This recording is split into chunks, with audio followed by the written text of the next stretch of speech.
कक्षा 10 प्रश्नावली 11.1 के उदाहरण के रूप में। तो पहले एक उदाहरण लिखा है मैंने, यदि एक वृत्त की परिधि 176 सेमी हो तो उसका क्षेत्रफल ज्ञात कीजिए।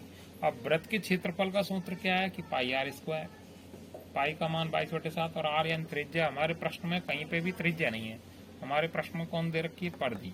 तो इस कारण सबसे पहले हम लिखेंगे यहाँ वृत्त की परिधि बराबर 176 सेमी।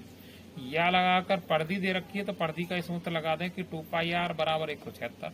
तो 2 के स्थान पर 2 और पाई के बीच में गुणा, फिर पाई का मान 22/7, फिर गुणा आर बराबर 176। अब आर और एन के बीच में गुणा के चिन्ह है, आर और 22 के बीच में गुणा है, आर और 2 के बीच में गुणा है, परंतु 7 के बीच में गुणा नहीं है, ये बटे यानी भाग है। तो भाग वाली को हम ले जाएंगे पक्षांतरण करके गुणा में, और गुणा वाली को ले जाएंगे भाग में। तो आर बराबर लिखा हमने 176, ये भाग में था तो गुणा 7 चला गया, ये गुणा में थे तो दोनों 2 गुणा 22 भाग में आ गए। 2 से 176 कट गया, 2 8 16, 2 8 16 गुणा 7 बटे 22। आर बराबर 88 गुणा 7 बटे 22। अब 22 से 88 कट जाएगा 4 बार, गुणा 7, तो आर बराबर 28 सेमी हो गया। तो आर आ गई। अब हमने लिख दिया आगे वृत्त का क्षेत्रफल बराबर पाई आर स्क्वायर। पाई का मान 22/7 गुणा आर का मान है 28 गुणा 28, 2 बार लिखेंगे क्योंकि आर का स्क्वायर है। अब 7 से 28 कट जाएगा 4 बार, तो 22 गुणा 4 गुणा 28। तो आगे मैंने 22 का 22 लिख दिया है, 4 का गुणा 28 से कर दिया, पहले 112 लिख दिए, और 112 का गुणा 22 से कर दिया, तो 2464 सेमी स्क्वायर उत्तर हो गया इसका। इस प्रकार ये सवाल हुआ। अब इसका उल्टा सवाल, इसमें परिधि दे रखी तो क्षेत्रफल पूछा।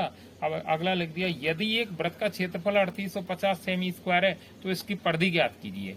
तो जब क्षेत्रफल दे रखा है तो हमने भी पहले यहाँ परिधि ज्ञात करने के लिए भी वही आर की आवश्यकता पड़ेगी। आर है नहीं तो क्षेत्रफल दे रखा है, तो वृत्त का क्षेत्रफल बराबर 3850 सेमी स्क्वायर।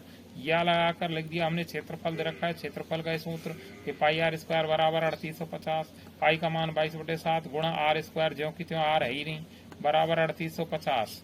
अब आर स्क्वायर और 22 के बीच में गुणा है तो वो भाग में जाएगा, और 7 भाग में तो गुणा में जाएगा। तो आर स्क्वायर बराबर लिख दिया 3850 गुणा 7 बटे 22।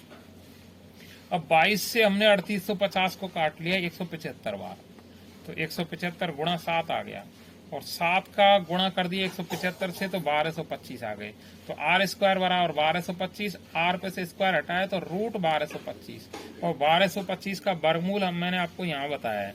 5 का भाग दिया पहले 1225 में 245 बार, फिर 5 का भाग 245 में 49 बार, और 7 का भाग 49 में 7 बार, लास्ट में 7 एकम 7। तो एक जोड़ा 5 का बन गया, एक जोड़ा 7 का बन गया, तो 5 गुणा 7 कर लेंगे तो आर बराबर 35 सेमी हो गई। इस प्रकार अब जब आर आई गई तो आगे हमने ज्ञात कर दी भाई वृत्त की परिधि बराबर 2 पाई आर। तो 2 के स्थान पर 2 गुणा पाई का मान 22/7 गुणा आर का मान 35।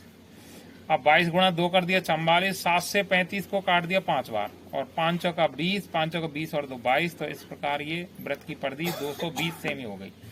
सभी बच्चे शेयर करें, कमेंट करें और लाइक करें। ठीक।